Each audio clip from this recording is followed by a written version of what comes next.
reyes de muchos en general conocido, y hoy pues vamos a tener la suerte de que nos hable del tema que ha elegido, que me parece, Manuel, que es los problemas actuales de la Constitución española. Que no son pocos. Le va a presentar a nuestro ponente Manolo Pino, que es vicepresidente del club. Y yo, en mi condición de presidente del Club Liberal Español, pues me reservo 3 minutos, no tema el ponente, que no, 3 minutos para presentar el Club Liberal Español para aquellos que no saben lo que queremos y lo que hacemos, etc. El Club Liberal Español es un club, es una asociación civil liberal, porque pretende defender y promover la libertad individual, la dignidad, el respeto, la responsabilidad de cada uno de nosotros como personas. La libertad es un concepto indivisible. Por este lado, lo comparamos como aquí, somos bastante aficionados al No, fútbol, ya están hablando, pero yo... que está hablando Carlos la presentación, pero de repente a mí me ha quitado de aquí arriba y en cambio el sonido y ahora por el sonido. La libertad de religión, la libertad de circulación, la libre empresa, la propiedad privada, pues evidentemente no estaríamos en un régimen de libertad. Y hoy nosotros entendemos que la libertad de empresa es fundamental para el desarrollo de la economía, para el progreso, la competencia es necesaria, lo que se llama el capitalismo, y que ayer hablaba de neoliberalismo el presidente del gobierno. Pero bueno, esos son temas que nosotros lo único que decimos es que la libertad es una, y que entendemos que la libertad de empresa hay que respetarla y que el Estado tiene que realizar su función, cobrar los impuestos, pero no intentar ocupar el lugar de las personas, de los ciudadanos. En segundo lugar, hablamos en primer lugar de la libertad. En segundo lugar, como nación. Los liberales entendemos que la nación soberana pues es el elemento de donde sale y donde surge la Constitución. Seguimos la estela del concepto de nación soberana de la Constitución de 1812. En tercer lugar, el Estado de Derecho. La Constitución y el resto del ordenamiento jurídico es lo que regula nuestra vida, la organización del Estado, sometido a los principios de división de poderes y el establecimiento de la democracia. División de poderes que en este momento está sufriendo un grave ataque y estamos bajo un grito de alerta por la línea autoritaria y de concentración de poderes que estamos todos viendo, no solo en la prensa, en la radio, en la televisión, sino en la propia legislación. La necesidad de los órganos constitucionales y, sobre todo, el respeto al principio de legalidad.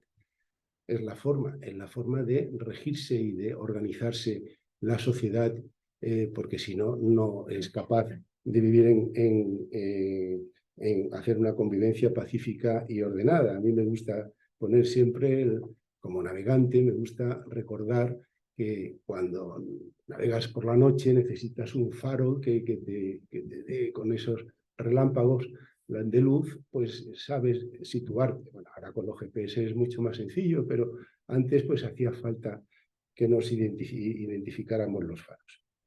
Y toda esta situación, pues a la cual ahora don Manuel nos va a ilustrar de los problemas que tenemos, resulta que el poder está ganando, el afán de poder está ganándole a la ley, es lo que yo digo. Está ganando el poder, el afán de poder y la concentración de poder frente a la ley. Nosotros aquí, que estamos muchos juristas, pues estamos perdiendo la batalla. La verdad es que hacen uso de la ley con la interpretación que les da la gana, lo mueven, lo cambian, han aprobado un decreto ley como el otro día, el ómnibus y a continuación, o el otro, a continuación ya están diciendo que lo tienen que modificar o traer, llevar, en fin. La ley tipo Kleenex que nosotros, pues lamentablemente, no admitimos, porque es que si no tenemos una referencia, es como en el fútbol, ¿no? Si resulta que las reglas del fútbol, el reglamento se lo salta uno y puede correr por fuera y sacar el córner cuando le da la gana, pues así no puede ser, eso no puede ser. Y lamentablemente también estamos viviendo en momentos en los cuales se está suscitando el enfrentamiento, no solo de los territorios en España, sino también de grupos personales, etcétera, y los ataques a la empresa, etcétera. Bueno, en lo que habla ahora del llamado autoindulto que se están preparando, la autoamnistía que se están preparando, pero en todo caso nosotros pues tenemos que defender la Constitución, que ahora don Manuel seguro que nos ilustra de por dónde tenemos que ir. En Alemania tienen organizada también una buena un problema por el tema de los refugiados, pues porque hay grupos políticos que quieren expulsar a la gente. Decía el otro día Olaf Scholz que no se puede, no hay nadie que se pueda atribuir a quién hecho, a quién dejo aquí en Alemania. Es que estamos volviéndonos locos. Y dicho esto, pues ya he dicho lo que quería decir del Club Liberal Español. Muchas gracias por vuestra presencia, por su presencia, y Manolo Pino presenta a nuestro ponente. Muchas gracias. Bueno.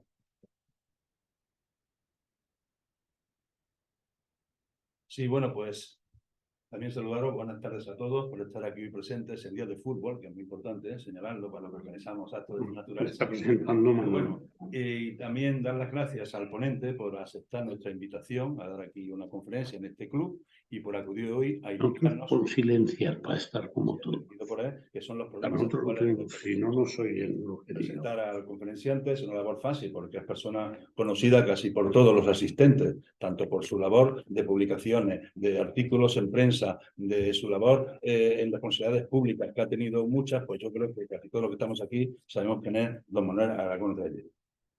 Manuel Aragón Reyes nació en la subbética, que hemos insistido hoy, cordobesa, en el pueblo de Benamejí. Es lindera con mi comarca, Montilla-Moriles, que también es de la campiña cordobesa, ¿no? O sea, que tú de la subbética, de la que es hijo predilecto, ¿no? Es hijo predilecto de la subbética, ¿eh? Y ha dedicado y consagrado su vida al derecho constitucional y es una de las realidades más solventes en esta materia, ¿no? Ha sido catedrático en la Universidad de Zaragoza, País Vasco, Valladolid, Complutense y actualmente en la Autónoma de Madrid, donde sigue siendo profesor emérito. Ha llegado a impartir lecciones en Florencia, en Roma, en Lisboa, Heidelberg, México, Colombia y otras muchas universidades del mundo. Su trabajo profesoral e investigador se ha completado con el ejercicio de funciones jurisdiccionales, institucionales y consultivas, como consejero de Estado, director del Centro de Estudios Políticos y Constitucionales y magistrado del Tribunal Constitucional durante 9 años. Es autor de más de 200 trabajos y publicaciones.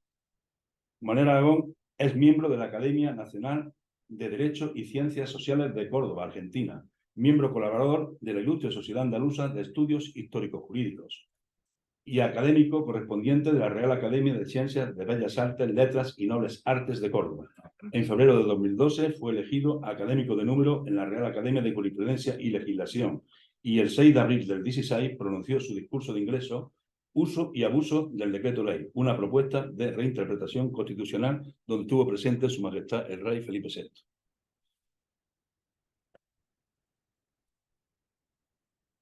Y ahora, pues, decir nada más que, conocido su currículum, y para no extenderme, pues voy a dar la palabra al conferenciante. Muy bien, muchas gracias. Bueno, por fin, Manolo, no, por fin. A mi paisano yo le agradezco su amabilidad, pero le hago una pequeña corrección. La subbética no es la campiña. No. Colindamos. Está antes. Lo que pasa es que ambos sí somos cordobeses. Y eso imprime carácter, por lo menos a mí. No se me ha perdido el acento. Llegué a Madrid el año 63 del siglo pasado. Bueno, no solo porque hoy a las 9:30 está el partido de Real Madrid con el Atlético de Madrid, sino porque, bueno, pues ya se ha agotado un poco de tiempo y hay que dejar tiempo para el debate. Así que yo voy a ser un poco extenso, no voy a leer a lo que tengo aquí preparado porque eso le daría mayor exactitud posiblemente a lo que yo diga, pero se correrían dos riesgos. Sería más largo y además podría ser más aburrido.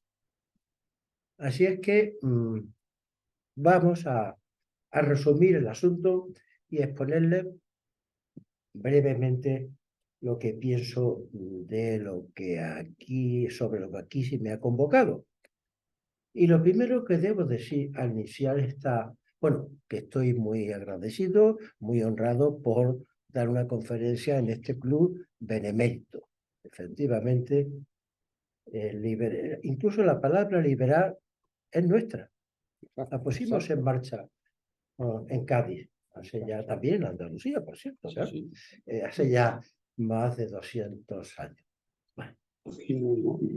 Primero que quiero aclarar es una cosa. Aunque el título de la conferencia se llama Los problemas actuales de nuestra Constitución, quiero aclarar que a mi juicio los problemas actuales de nuestra Constitución no se deben tanto a carencias de su texto como a su inaplicación o a su falseamiento. Es cierto que convendría reformarla, y no solo Ignacio Camuñas para hacer desaparecer ese disparatado artículo 150.2. Pero aún sin ello, aún sin esa reforma conveniente, su texto puede seguir siendo válido siempre con la condición de que debidamente se cumpla. Cosa que desde hace algún tiempo, quizás bastante tiempo, no está en España sucediendo. Así es como quiero comenzar. Ese incumplimiento o ese falseamiento de nuestra Constitución, que se ha venido produciendo, como acabo de decir, desde hace tiempo, con la consiguiente erosión de las instituciones públicas, nos llevó a un grupo de profesores eméritos a calificar a finales del año 2022 a nuestra democracia como una democracia menguante. Ese fue el título que le dimos al libro. Allí constatamos que tal situación de mengua de nuestra democracia era la consecuencia de una serie de causas interrelacionadas, entre las cuales como principales estaban, por un lado, el mal funcionamiento de nuestros partidos políticos, tenazmente dispuestos a colonizar las instituciones públicas de control, con merma de su necesaria independencia, transformando el Estado con partidos en un Estado de partidos en el que se pone en alto riesgo la división de poder. Unos partidos que se han convertido además, y por regla general, puede haber excepciones, en meras agencias de colocación sin control de calidad, en instrumentos cuyo único objetivo es conquistar el poder y mantenerse en él. Y por otro lado, la otra causa es la de una extrema polarización política con la consiguiente conversión del adversario político en enemigo y la deliberada renuncia de los dos grandes partidos nacionales, o al menos de uno de ellos, a los pactos transversales en los asuntos fundamentales del Estado y de la sociedad. Esas causas que allí desarrollamos, que aquí ahora resumo, produjeron inevitablemente una erosión institucional que se proyectó sobre el Estado en su conjunto, como también allí señalamos y explicamos. Pero tal erosión se ha intensificado después, a partir de 2023, hasta tal punto que nos tememos que hoy, de menguante esté pasando nuestra democracia a ser desfalleciente. Y eso ha sucedido en la actualidad porque aquellos problemas entonces señalados por nosotros en el año 2022 y por mí mismo desde hacía más tiempo en escritos diversos, se han acumulado ahora otros aún más graves para nuestra democracia constitucional. Voy a referirme solo a los que me parecen más significativos. Por un lado, respecto del Estado democrático. Estamos observando la tendencia al despotismo de la mayoría, con manifiesto desvío de lo que la Constitución establece. En nuestra democracia constitucional y en cualquier otra, el Parlamento no es soberano. La democracia de mayoría no puede situarse por encima de la democracia de consenso. No bastan con las elecciones para legitimar las decisiones políticas. Tampoco basta conseguir para adoptarlas los procedimientos administrativos o parlamentarios requeridos. La democracia constitucional no es solo procedimental, sino también sustantiva. De ahí que existan límites materiales que ni el legislador ni cualquier otro poder público pueden traspasar. Cuando ello sucede, cuando ese traspaso se realiza, como está ocurriendo entre nosotros, y más en los últimos tiempos, la democracia constitucional puede haber iniciado el camino de su disolución. Por otro lado, respecto de la forma parlamentaria de gobierno, en la que se ha instaurado un parlamentarismo destructivo y un presidencialismo, ambos contrarios a nuestro modelo constitucional de parlamentarismo equilibrado y constructivo, lo que ha conducido a un fortalecimiento desmedido del poder ejecutivo, a la decadencia extrema del control parlamentario, a la difuminación también casi total de la distinción entre Parlamento y Gobierno y a la irrelevancia de las propias Cortes Generales. Una irrelevancia que es consecuencia de la práctica desaparición de su función de control político y de la degradación de su potestad legislativa por el abuso imparable de los decretos leyes, convertidos hoy en el modo ordinario de legislar, e incluso por la pérdida de la calidad de las leyes que sí procedan del Parlamento, pero que a veces, por su contenido sectario, pero sobre todo por su modo apresurado y defectuoso de tramitación en las cámaras, ponen en riesgo, cierto, la dignidad y la efectividad general que las leyes deben tener. También esos problemas se han proyectado en el Estado autonómico. Y así persisten sus evidentes problemas funcionales que aún no se han resuelto. Pero lo que es peor, el agravamiento de sus problemas estructurales es patente en el último año, como consecuencia de lo acordado en los pactos recientes del Gobierno y del Partido Socialista con Bildu, ERC, Junts y PNV. Pactos en los que se propicia la introducción de rasgos confederales que destruirían la organización territorial del Estado, de nuestro Estado autonómico y de cualquier otro Estado federal. Propician también la desintegración de la unidad de la nación, la ruptura de la igualdad entre todos los españoles y la atribución inicua de privilegios a determinadas comunidades autónomas. Y por último, respecto del Estado de Derecho, la degradación de la ley a la que acabo de referirme es un golpe tremendo para el Estado de Derecho. que ha de asentarse, obviamente, en el principio de legalidad y además en el de constitucionalidad. Pero además de ello, la exacerbación de la tendencia a la politización de la justicia es algo hoy también patente. Una tendencia ya abonada desde hace mucho tiempo por los nombramientos mediante cuotas políticas de los miembros de altos cargos jurisdiccionales, pero ahora e incluso de los miembros de órganos parajurisdiccionales como Consejo del Poder Judicial o de los miembros de las autoridades de control de los mercados.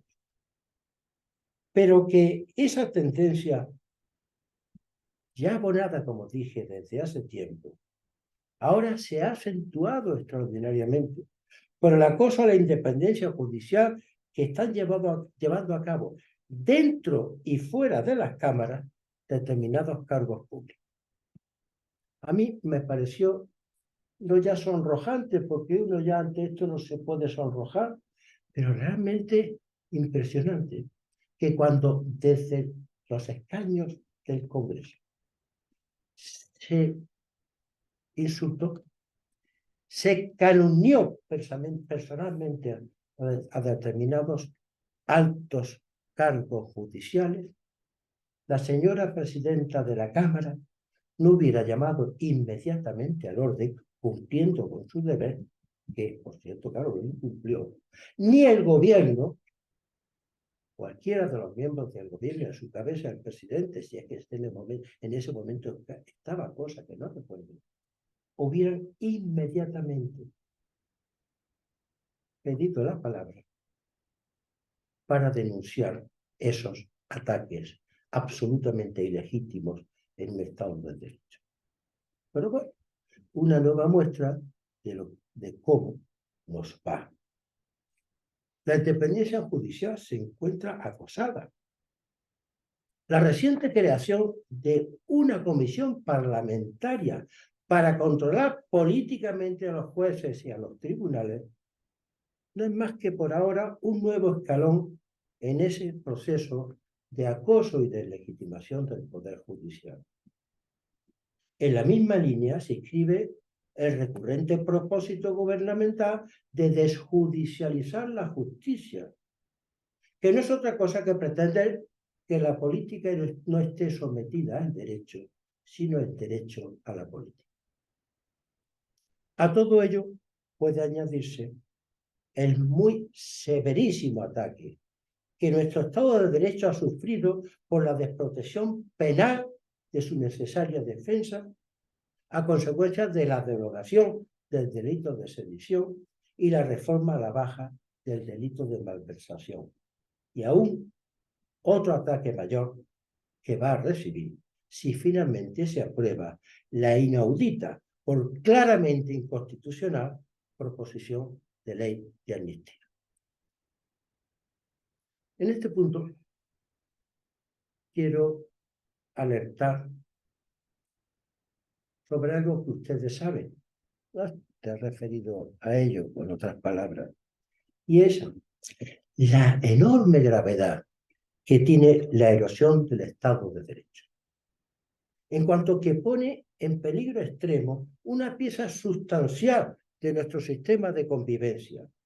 Sin el Estado de Derecho no hay democracia posible, pero tampoco expectativa razonable de desarrollo económico y social. Es la seguridad jurídica la que nos proporciona el disfrute efectivo de los derechos civiles, políticos, sociales y económicos. Sin ella, sin la seguridad jurídica, que es fruto principal del Estado de Derecho, no están aseguradas ni la paz, ni la libertad, ni la igualdad, ni el bienestar, que son, además, de las condiciones para que nuestra democracia constitucional funcione debidamente, los fines que esa democracia propugna. Pues bien, la confluencia de todos estos fenómenos destructivos que desde 2000 desde julio, desde las finales de julio de 2023, estamos soportando en relación con nuestra democracia. Es decir, en relación con todos sus elementos, con la democracia representativa, con la forma parlamentaria de gobierno, con el Estado autonómico y con el Estado de Derecho, hace que, a mi juicio, hoy estemos, y no creo exagerar, ante una situación muy grave. La más grave, quizás, que para la Constitución se ha producido desde su entrada en vigor. No solo porque se están erosionando intensamente todas las líneas maestras de nuestra estructura constitucional, sino además porque el peligro de su destrucción no viene de fuera, sino de dentro del propio sistema. Esta especial intensidad de la crisis institucional española es la que la distingue de la crisis general de la democracia constitucional en el presente, que hoy afecta también a otros países. Basta con poner el ejemplo de lo que está sucediendo en los Estados Unidos. Pues bien, ante esta realidad que tenemos en España, hay que reaccionar. Abro un paréntesis, porque no siempre la verdad se corresponde con la realidad, aunque así lo piensa el señor presidente del gobierno. Ante esta realidad hay que reaccionar con urgencia, pues como sabemos, las democracias hoy no suelen perecer por su toma al asalto, sino por su propia degradación interna. La siguiente pregunta es, ¿qué podemos hacer? Ante este panorama descrito, hay que preguntárselo. ¿Existe en España algún remedio y de qué naturaleza? Pasemos rápidamente una lista. Remedios políticos. Sí. La recuperación del pacto fundacional de nuestro sistema constitucional, del consenso y la no polarización. La recuperación de las bases políticas que sostienen a nuestra constitución jurídica, que no son otras, porque así nació y así se desarrolló y así se hizo con éxito la transición, el pacto en lo fundamental entre los dos grandes partidos nacionales de centro derecha y centro izquierda. Son las bases políticas de nuestra Constitución. Y si esas bases caen, o al menos una de ellas cae o abandona esa centralidad, nuestra Constitución jurídica, por muy perfecta que fuera, no puede subsistir por sí misma. Otra medida posible, procurar el funcionamiento que deriva de ahí con lealtad a la Constitución de los partidos y los dirigentes políticos. Dotar de ejemplaridad y eficacia a las instituciones públicas. Pero claro, hoy ese remedio político parece entre nosotros muy improbable. Porque muy improbable resulta que los mismos que han impulsado el deterioro y basan justamente en él su dominio del poder, cambien ahora repentinamente de actitud. Pasemos a los remedios jurídicos. Pues sí, se nos ocurre a los juristas que podría haber remedios normativos, ¿verdad?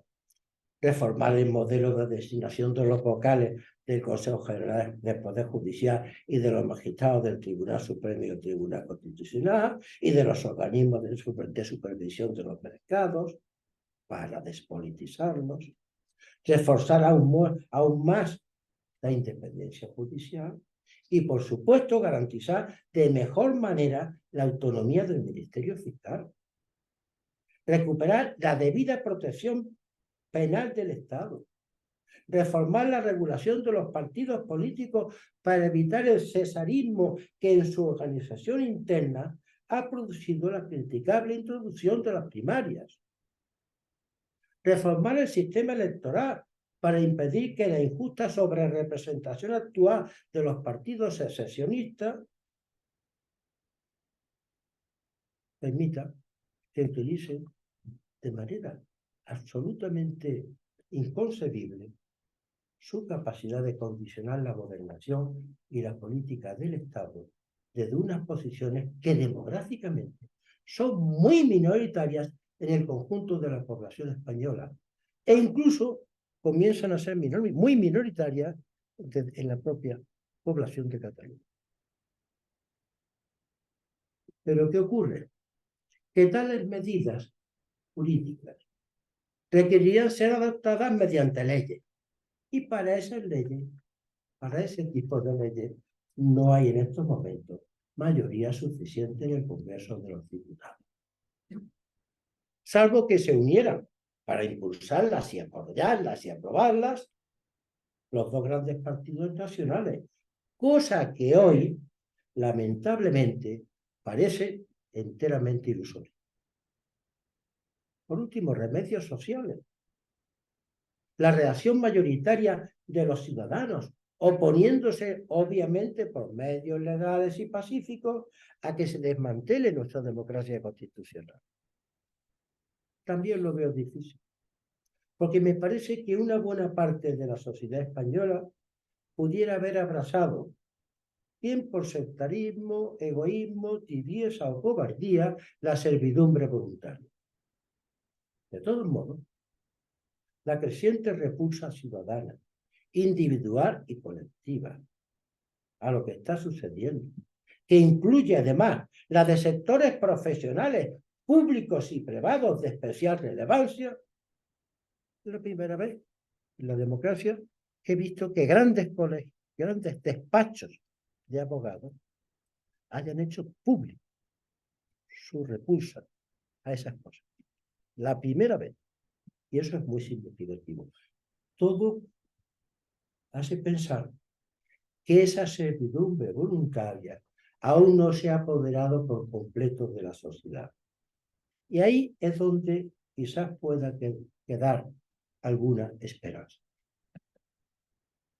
Última parte, que es la mitad de la conferencia.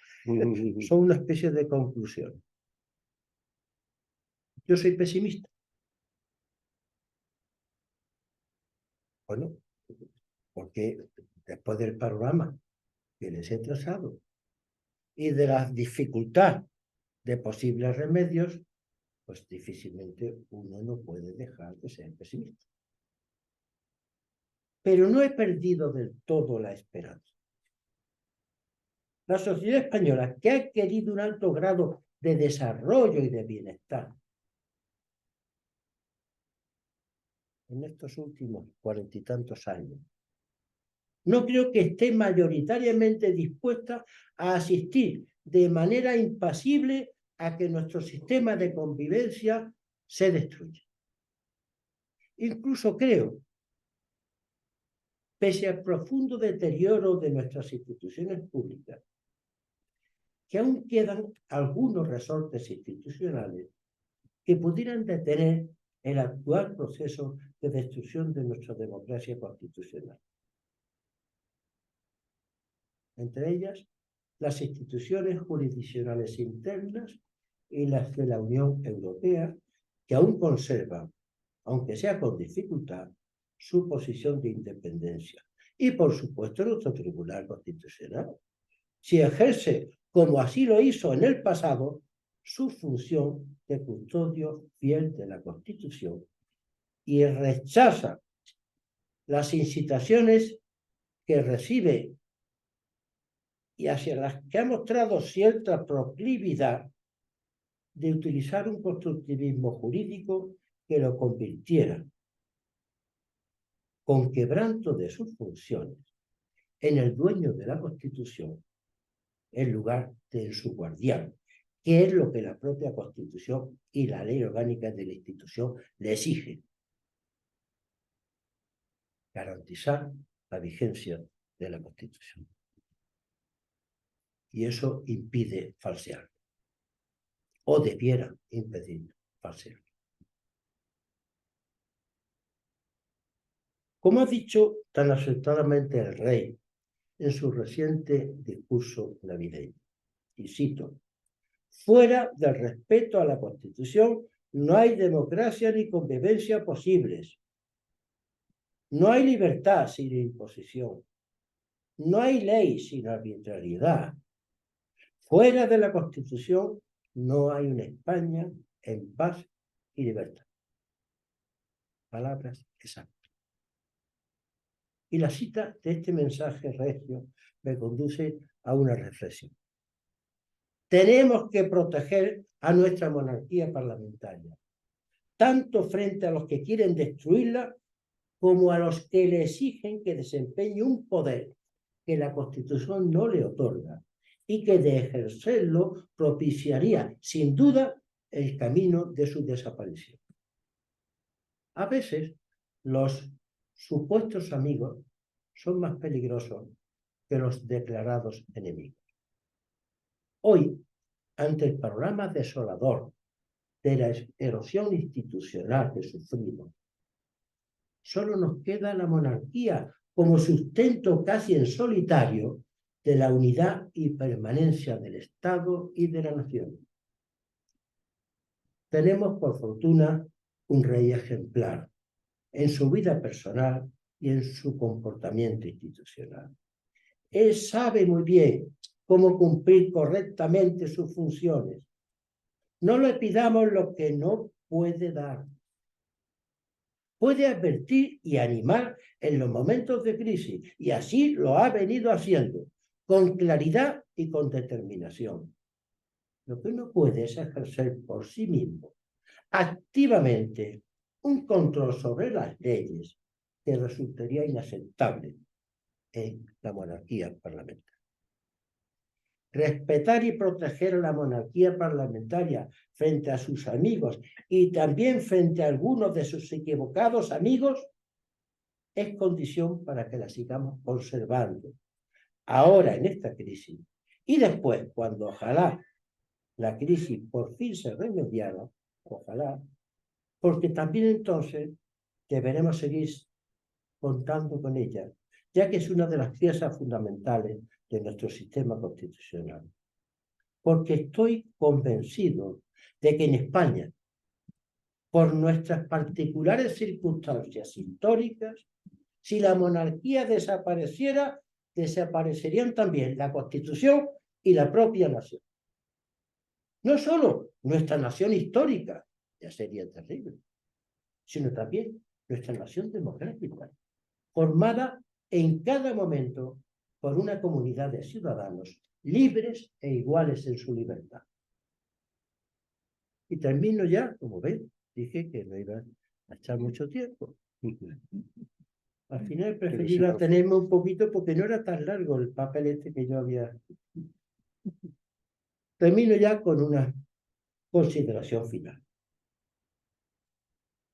Creo, como dije al principio de la conferencia, que los problemas políticos actuales derivan no tanto de defectos de la Constitución como de su inaplicación o falseamiento. Pero aunque esos problemas se resolvieran, lo que veo improbable, pero no descartable por las razones que acabo de dar, también creo, sinceramente, que en el futuro, para tratar de evitar que situaciones así puedan volver a producirse, sería muy conveniente que reformáramos nuestra Constitución para dotarla de mayores garantías respecto de las líneas maestras de nuestra democracia. Esa reforma tendría que servir para aclarar nuestra estructura territorial, definiendo con precisión las competencias exclusivas del Estado, que en ningún caso ni por cualquier medio pueden corresponder a las comunidades autónomas, y acentuando y garantizando mejor los rasgos federales de nuestro sistema autonómico. también para eliminar la preferencia del varón sobre la mujer en el acceso al trono, algo que no es éticamente sostenible, que hoy está resuelto afortunadamente por la naturaleza, pero que en un futuro, aunque sea lejano, pudiera presentar problemas que convendría despejar. Pero también serviría esa reforma, principalmente, es decir, para mí, con más importancia que lo anterior, para introducir de forma expresa en el texto constitucional las medidas y los instrumentos de control que impidiesen la destrucción de nuestra democracia desde el interior de las propias instituciones. La experiencia que nos han deparado los 45 años que acaban de cumplirse de vigencia de nuestra Constitución han puesto de manifiesto la facilidad que ésta ha otorgado para que deslealmente se la pueda falsear. Eso sí, me parece. Ha llegado la hora, pues, de que en la propia Constitución, y no solo en las leyes, se introduzcan los resortes oportunos para protegerla frente a los que quieren destruirla. Para que nuestra democracia militar, aunque no sea militante ideológicamente, sí sea resistente políticamente, como por principio deben serlo toda democracia constitucional. Paro 3 minutos para ampliar. En nuestro Tribunal Constitucional ha dicho en más de una ocasión que nuestra democracia, a diferencia de la alemana o de otros países, no es una democracia militante porque permite que todas las pretensiones políticas puedan realizarse, eso sí, siguiendo las reglas que la Constitución ha establecido para su reforma. Eso es producto de una confusión. Porque eso, ni aquí, ni en ningún otro lugar, haya o no cláusulas expresas de intangibilidad en las constituciones, puede ni debe suceder. Porque la reforma de la Constitución está para mantenerla y no para destruirla. Está para adaptarla a nuevas exigencias, a nuevas necesidades, a nuevas realidades sociales, económicas, políticas, pero no para abandonar la Constitución estableciendo una dictadura. No, no.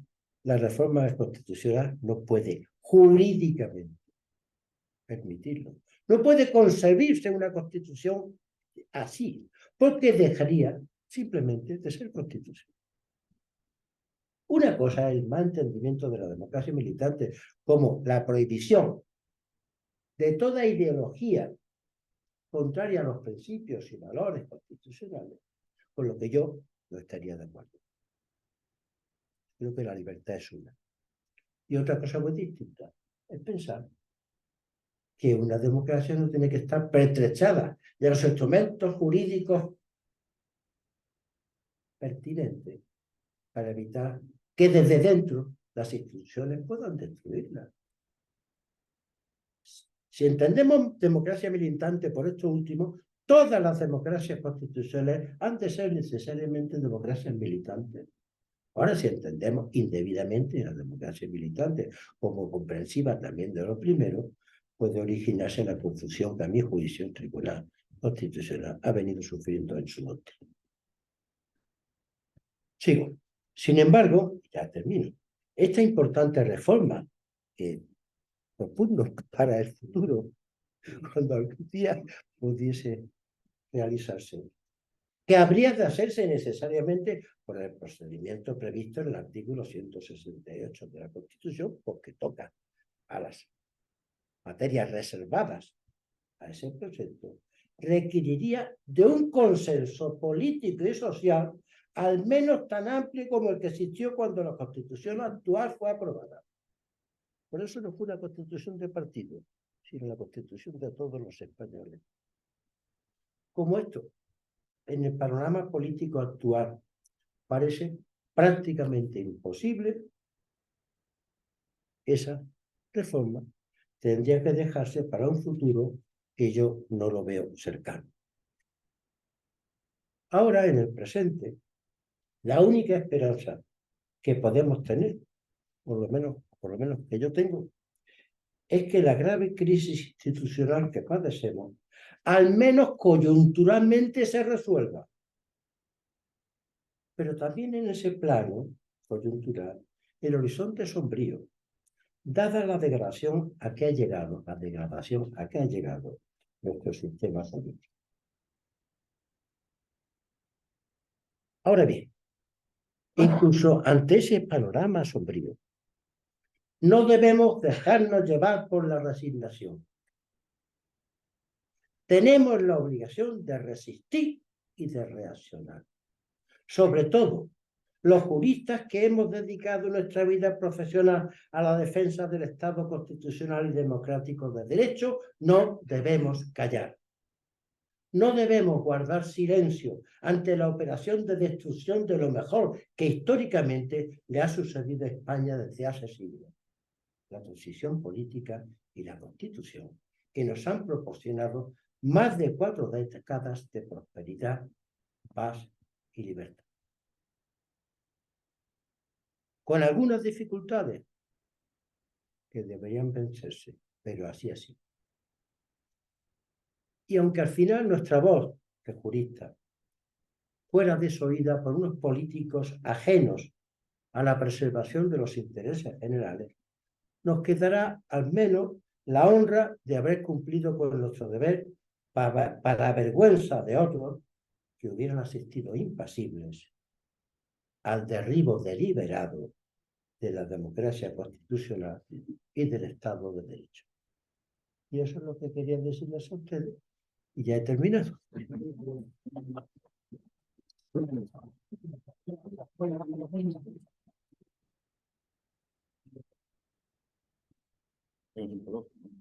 Bueno, pues muchísimas gracias, don Manuel. No te puedo decir Manolo ni Manuel, don Manuel. Qué bien. Qué bien.